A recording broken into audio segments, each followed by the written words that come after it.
My sister didn't call. She didn't ask, she didn't argue, she didn't even bother pretending to be nice about it. My phone buzzed once on a random Tuesday night, and there it was. Don't come to Mom's retirement party. She doesn't want you there. No hello. No explanation. Just that. Before I could even process it, another little notification popped up. Dad liked this message. Not Dad agrees. Not we talked about it. Just that small digital thumbs up that somehow felt worse than an actual slap. I didn't double text. I didn't call and demand answers.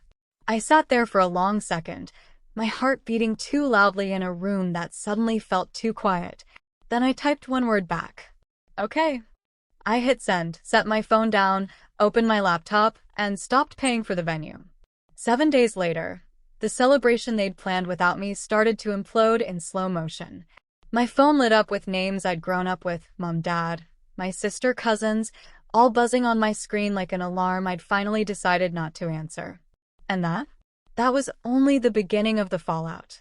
Before I tell you how it ended, I want you to do something for yourself. Stay with this story until the last line.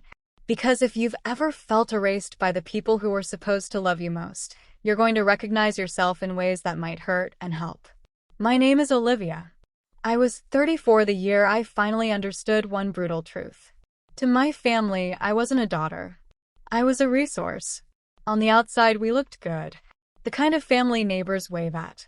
The kind that sends out cheerful group photos every Christmas with everyone in coordinated outfits and not a single eye closed.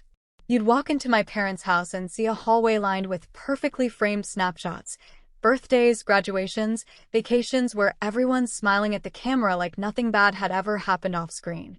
What those pictures never showed was how those moments came to exist at all. Who booked the flights? Who compared catering quotes? Who checked schedules, fronted deposits, made sure Grandma had a ride and Uncle Mike didn't sit next to the cousin he hated? Who paid the invoices when everyone else forgot? That was usually me. My job in the real world isn't glamorous, but it's demanding. It requires planning, precision, attention to detail, and the ability to keep a dozen spinning plates from crashing to the floor. Somewhere along the line, those skills leaked out of my office and into my family. If there was a birthday, I ordered the cake and arranged the surprise. If there was a medical scare, I coordinated appointments, pulled files, made lists of questions for doctors. If there was a bill my parents didn't want to look at, I quietly logged in and paid it. I didn't make a big deal about it. I didn't post about it. I didn't demand thank yous. It was just what I did. What I'd always done. My mother likes things a certain way. Proper, she calls it. The right food. The right lighting. The right tablecloth for the right occasion. My father likes things quiet. No drama, no shouting. Just a smooth surface no matter what's boiling underneath. My younger sister? She likes being the center of attention. Growing up, she was the loud one. The charming one. The one teachers remembered. The one relatives spoiled. Any mess she made was brushed off as she's just passionate, or she's under a lot of stress, or you know how creative people are. If something broke and I'd been nearby, I was asked why I wasn't more careful. If something broke in her hands, we all laughed and told her not to worry. That's why we can't have nice things, my dad would joke. That pattern never changed. It just traded jeans and t-shirts for heels and lipstick. So when my mom announced, almost shyly, that she was finally retiring after decades in the same job, everyone had opinions. My mom talked about how strange it felt, closing a chapter she'd been living in for most of her life. My dad said they should keep it simple, which is his way of saying he didn't want to spend money. My sister launched straight into speeches about themes and playlists and how, this has to be big, Mom. You deserve it. Somewhere in that flurry of words, without anyone assigning it out loud, every pair of eyes slid to me. Olivia can handle it, my sister said casually. And just like that, the entire event landed in my lap. I didn't object. At first, I didn't even mind. I found a venue that felt like my mom, warm and comfortable, not some overpriced hotel ballroom that would make her feel like a stranger in her own celebration. I talked to the caterer about her actual favorite foods instead of what would look cute in pictures. I made spreadsheets, sent emails, double-checked dates. I quietly covered deposits on my own card when timelines didn't line up. I didn't circle the numbers with a red pen and show them around. That's not who I am. What I did do privately was picture one old photo over and over again while I worked. In it, my mom is standing in our tiny kitchen, an apron crooked around her waist. She's mid-laugh, hair falling out of a clip, flour on her cheek. I'm a little kid, holding both her hands, balancing on top of her feet as she spins us in silly circles. In the picture, I'm grinning so wide my eyes are almost closed. I look safe. She looks happy. Planning that party, some stubborn part of me hoped this might be a way back to that version of us. Not perfect. Just closer. The night the text came, all of that cracked. Not shattered. Cracked, like a pane of glass you can't unsee the fracture in. It was late enough that most people were already in bed. I'd kicked my shoes off by the door and flopped onto the couch with a half-finished cup of tea, the only light in the room coming from a lamp I kept forgetting to replace. My phone buzzed on the coffee table. I ignored it for a second. Half the time, it was just work emails or muted group chats arguing about brunch plans. When I finally reached for it and saw my sister's name, I didn't think much of it, until I read what she'd sent. Don't come to Mom's retirement party. She doesn't want you there. I stared at those words for a long time, waiting for some follow-up that would make it less brutal. Oh, that would make it a bad joke. We need to talk, that would at least give it shape. Nothing came. Just the 3 gray dots disappearing and then. Dad liked this. That second message twisted the knife. My dad, who had built his whole identity on not getting involved. My dad, who prided himself on staying neutral. My dad, who would sit at the head of the table while my mom and sister tore into me with criticism and later tell me on the phone, "You know how they are, just let it go." He hadn't called me. He hadn't asked me if we could talk this through. He just tapped a little digital thumbs up on the message that told me to stay away. My chest went tight. Not with panic. That's the thing. There was no rush of oh my god. What did I do? It was colder than that. Like someone had just turned on a light in a room I'd been keeping dim on purpose. I didn't cry. I didn't start typing a 3-paragraph essay defending myself. I didn't beg. I wrote one word. Cool. I put the phone face down beside me, opened my laptop, and pulled up the last email from the venue. The confirmation sat there, all polite language and neat lines. The date, the time, the menu, my card details. My cursor hovered over the cancel button. I didn't hesitate. Click. Cancellation policy. Click. Refund in process. Click. I went down the list of every vendor. The caterer. The rentals. The little extras my sister had insisted on but hadn't once offered to pay for. Click. Click. Click. There was something almost surgical about the way it all disappeared. Quiet, efficient, precise. The next morning, I woke up half expecting my phone to be full of apologies. Nothing. No call from my mom explaining there had been a misunderstanding. No text from my dad saying he'd talked to her. No sister doubling back. The silence stretched through breakfast, into lunch, past dinner. Silence can be its own answer. It tells you exactly how hard someone is trying to fix what they broke. By day 3, messages started trickling in. Not the kind I'd imagined. My sister, you're being dramatic. It's about Mom, not you. Stop making everything difficult. My mom, why hasn't the venue sent anything? They said they haven't heard from you. What is going on, Olivia? My dad, nothing. Just that single blue check mark under the group messages like a ghost nodding along. Not one person wrote, "What she said to you wasn't okay."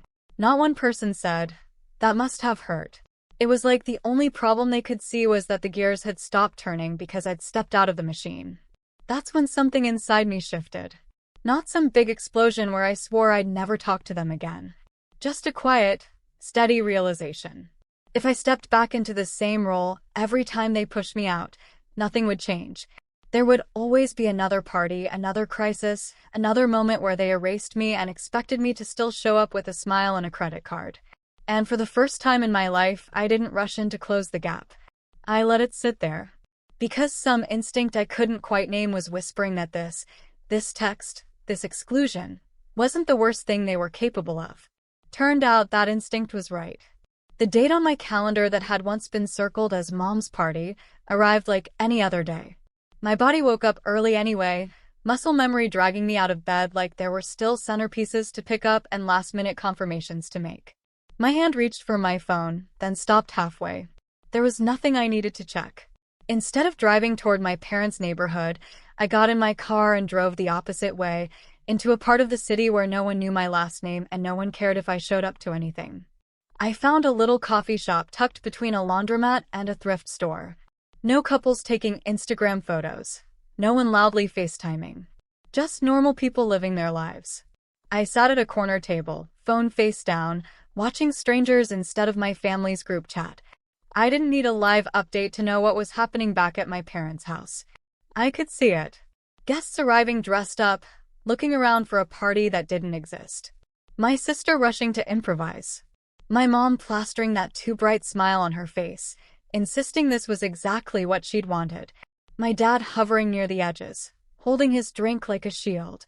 When my phone eventually lit up with a picture from a cousin, it confirmed everything I'd imagined. They'd moved the celebration into the garage. Folding chairs scattered unevenly. A drooping store-bought banner taped crooked to the wall.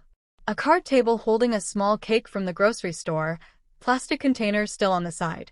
The guest list I'd carefully put together was thinned out. Half of them probably assumed the event had been postponed when they stopped hearing from me. My mom was standing stiffly under the sagging banner. My sister was in the middle of the frame, holding the cake like a prop, not smiling, calculating. I locked my phone and turned it off. That evening, when I turned it back on, the calls started. My sister first. No greeting, just accusation. How could you do this? You made Mom look awful. People are talking. You ruined everything. My mom next, her voice switching from confused to scolding to tearful in one voicemail. Olivia, I don't understand what's happening with you. Why didn't you at least tell us? We could have, call me back. This isn't fair. My dad, one short message about how we shouldn't let this small thing divide the family. Not once did anyone say, what we did to you was wrong. Let's talk about that. It wasn't about my feelings. It was about their inconvenience. Days passed. They tried to reset like nothing had happened. My sister texted me, family dinner Sunday. Stop being childish. Just come and let's move on. I stared at that message for a long time. Then I did nothing. I had a work trip coming up, a short out-of-town conference I couldn't skip, a couple of nights in a hotel back before the weekend. Against my better judgment, I called my parents. Can you watch Max while I'm gone? I asked. Max is my dog. My shadow. My best friend. He loved their big yard, the soft grass, the familiar smells. And despite everything, some part of me still believed they wouldn't cross certain lines. He loves being at your place, I said. It's only for 3 days. My mom sounded almost relieved to have something normal to agree to. Of course, she said. Drop him off Saturday morning. So I did. When I came back, suitcase wheels rattling on the cracked sidewalk that leads up to their front porch, I knew something was wrong before my hand even touched the doorknob. No scratching at the door. No muffled bark. No frantic happy whining. The house was too quiet. My mom opened the door, blocking the entryway with her body. She smiled, but it didn't reach her eyes. Hi, she said, already sounding annoyed like I'd shown up late. You're back. Where's Max? I asked. She glanced over her shoulder, then down at the floor. He's gone, she said. For a split second, my brain latched onto the version of that sentence where gone meant he'd slipped through a gate or bolted when someone left the door open. What do you mean gone? I asked. Did he get out? When? Why didn't you call me? She sighed, frustration bubbling up like I was the one making this complicated. Your sister took care of it, she said. Calm down. The words didn't fit together. They didn't make sense combined in that order. Took care of what? I asked. Max, she said like I'd asked something stupid. She found him a new home. Someone who needed him more. You're so busy all the time. It's better this way. Something inside me went very, very still. I heard my voice, but it sounded like it belonged to someone else. Did you give her permission? My mom crossed her arms. You weren't here. She handled it. You'll understand when you calm down. There it was again. When you calm down. The phrase that had been used my entire life to dismiss every reaction I'd ever had. Not when we explain, or when we fix this, or when we apologize. Just when you stop making a fuss. I walked past her without asking, through the living room that smelled like lemon cleaner and denial. Down the hallway lined with those smiling photos that suddenly looked like they belonged to strangers. My sister's keys were on the counter. Her shoes by the door. Her jacket over the back of a chair. She moved through this house like it was hers, like I was the guest. I found my dad in the backyard, headphones on, trimming the hedges with exaggerated focus. I took the headphones gently off his ears. "Did you know about Max?" I asked. He blinked, fumbling for the words, eyes fixed somewhere over my shoulder. "She said it was temporary," he muttered. "That it would be better. Less stress." "For who?" I asked. He didn't answer. I left. I got in my car, placed my hands on the steering wheel, and sat there, not moving, while a wave of emotion rolled through me. Grief. Rage. Shock. Underneath all of that, colder and sharper, was something else. Certainty. They hadn't just hurt me emotionally this time. They'd taken something that legally wasn't theirs. Something that mattered deeply to me. Something that had my name on it, not theirs. And they had done it because they were absolutely sure I would never, ever do anything about it. That night, I didn't call my sister screaming. I didn't show up at her place. I didn't spam the family chat. Instead, I pulled out every folder, every email, every scrap of paper connected to Max, the adoption agreement, the vet bills, the registration in my name, the microchip information, payment records. Everything that said clearly and without argument, "He is mine." The next morning, I picked up the phone. Not to call my mother. Not to call my father. To call someone whose job isn't to keep the family together. I reached out to the non-emergency line and asked to speak to someone about a property issue. I explained calmly what had happened. How I'd left my dog in my parents' care. How my sister had sold or rehomed him without my permission. How I had the paperwork showing I was the owner. There was a pause on the other end of the line. Then the person said, in a voice that was neither shocked nor casual, just plain matter of fact, "That's not a family dispute. That's a legal problem." Hearing that felt like breathing fresh air after years in a stuffy room. By late afternoon, 2 officers were standing in my parents' driveway. My mom opened the door, confusion melting quickly into outrage when she saw the uniforms. My dad hovered behind her as usual. "She's overreacting." My mom started before anyone even asked a question. "This is a misunderstanding. We can handle this as a family." One of the officers stayed politely neutral. "We're just here to get some information," he said. "Who sold or gave away the dog?" My mom's mouth opened-closed. She glanced back at my dad, searching for an answer that would make this disappear. "Her sister," she said finally. "But she was just trying to help." "Is your other daughter here?" the officer asked. "She's on her way." My dad cut in quickly. "We didn't think this was necessary." We waited. A few minutes later, my sister's car pulled into the driveway. She stepped out, sunglasses on, expression confident, ready to perform. Then she saw the officers. Her smile faltered, then snapped back into place. "What's going on?" she asked lightly, looking from them to me like she expected me to start apologizing. "Ma'am," one of the officers said, "did you sell or give away a dog recently?"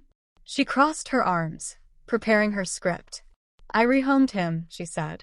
"He wasn't being taken care of properly. I did the right thing." "Did you have the owner's permission to do that?" the officer asked. She rolled her eyes. "She's being dramatic," she said, gesturing at me. "She'll get over it. It's just a dog." That was the moment everything changed.